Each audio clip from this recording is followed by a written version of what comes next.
नमस्कार दोस्तों हमारे इस वीडियो में आपका बहुत बहुत स्वागत है। अगर आप हमसे सोशल मीडिया पर जुड़ना चाहते हैं तो कृपया इन आईडी को स्कैन कीजिए और हमारे चैनल के माध्यम से आपको बहुत सारी उपयोगी जानकारी मिल जाती है। दोस्तों, आज हम देखते हैं जल चक्र के बारे में। जल चक्र, जैसा कि आप लोग जान भी सकते हैं, वाटर साइकिल।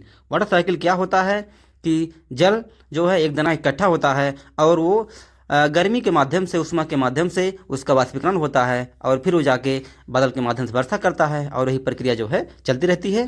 दोस्तों, आइए इसके बारे में सीखते हैं, जानेंगे।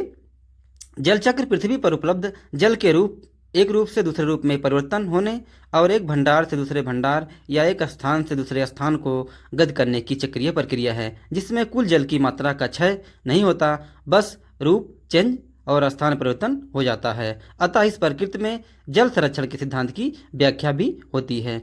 यह पृथ्वी के संपूर्ण पर्यावरण रूपी पारिस्थितिकी तंत्र में एक भूजैव रसायन चक्र का उदाहरण है, जिसे जियो बायो केमिकल साइकिल के नाम से जानते हैं। यह उन सभी घटनाओं का एक पूर्ण चक्र जिसमें होकर पानी वायुमंडलीय जलवाष्प के रूप में आरंभ होकर द्रव या ठोस रूप में बरसता है और उसके पश्चात वह भूपृष्ठ के ऊपर या उसके भीतर बहने लगता है एवं अंततः वाष्पन तथा वाष्पोत्सर्जन द्वारा पुनः वायुमंडलीय जल के रूप में बदल जाता है। दोस्तों, जल के समुद्र से वायुमंडल में तथा फिर भूमि पर बहुत सी अवस्थाओं जैसे अवक्षेपण, अंतरोधन, अपवाह, अंतःसेंदन, अंतःश्रवण, भौमजल संचयन, वाष्पन तथा वाष्पोत्सर्जन इत्यादि क्रियाओं के बाद पुनः समुद्र आदि में वापस जाने की घटना को ही जल चक्र कहा जाता है। दोस्तों, जलीय परिसंचरण द्वारा निर्मित एक चक्र जिसके अंतर्गत जल महासागर से वायुमंडल में, वायुमंडल से भूमि पर और भूमि से पुनः महासागर में पहुंच जाता है।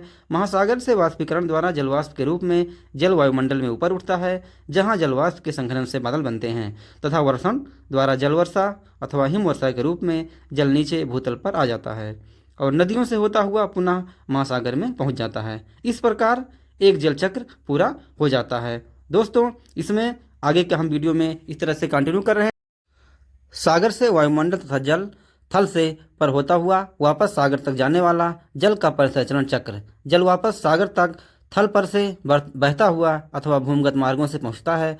इस निरंतर चलते रहने वाले चक्र में जल अस्थायी रूपों से जीवों में तथा ताजे पानी, बर्फीली जमावटों अथवा भूमिगत भंडारों के रूप में जमा होता है। दोस्तों, ये रहा हमारा वीडियो और इस वीडियो को हम शॉर्ट में अगर रिवीजन के लिए एक बार कहें तो जल चक्र के जो स्रोत हैं उसमें वाष्पोत्सर्जन, वाष्पीकरण, संघनन, सतही प्रवाह और भूमिगत जल, ये सभी चीज़ें जो है इसमें शामिल हैं। इसके बहुत सारे कारण हैं, जैसे जल परिवर्तन, अनियंत्रित पशुचारण, कृषि विस्तार, नगरीकरण, मेघ बीजन, बहुत सारे इसमें चीज़ें हैं। दोस्तों, ये वीडियो आपको कैसा लगा हमें जरूर बताइए। दोस्तों, इस वीडियो में जुड़े रहने के लिए आपका बहुत बहुत धन्यवाद। आपका दिन शुभ हो। Have a great day.